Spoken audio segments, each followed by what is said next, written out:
एक बार जब सूरज की किरणें नीले आकाश में खिल रही थीं, वरुण, जो एक ब्रह्मनिष्ठ योगी थे, अपने पुत्र भृगु के सामने बैठे थे। भृगु के मन में परमात्मा को जानने की तीव्र अभिलाषा जागृत हुई।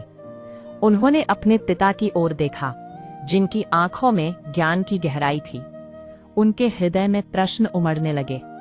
भृगु ने अपने पिता से कहा, भगवान, मैं ब्रह्म को जानना चाहता हूँ, कृपा कर मुझे ब्रह्म तत्व समझाइए।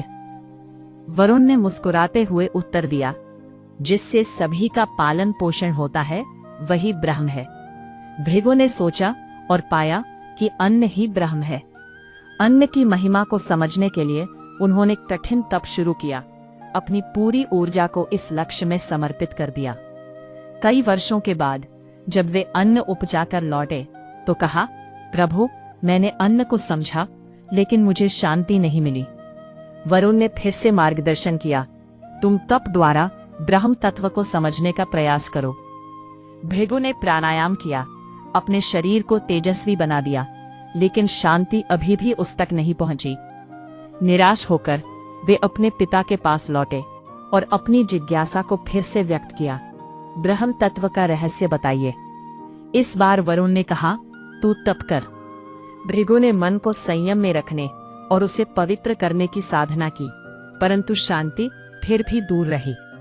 उन्होंने अपने पिता की बातों पर ध्यान दिया और विज्ञान को ब्रह्म समझा। उन्होंने निरंतर साधना की, लेकिन इस बार भी जब उन्हें शांति नहीं मिली तो उन्होंने फिर से अपने पिता के पास जाने का निश्चय किया। वरुण ने अपने पुत्र के समर्पण को देखा और समझ गए कि भृगु अब ज्ञान का अधिकारी हो गया है। आखिरकार वरुण ने भृगु को ब्रह्म तत्व का ज्ञान दिया। जैसे ही यह ज्ञान भृगु के दिल में बसा, वो दिव्य आनंद की प्राप्ति कर सका। तैत्तरीय उपनिषद का यह प्रसंग इस बात की प्रेरणा देता है कि सच्चा गुरु बिना पात्रता के विचार किए किसी शिष्य को ज्ञान नहीं देता। ज्ञान का सच्चा अधिकारी वही है जो निरहंकार भाव से गुरु की आज्ञा का पालन करे।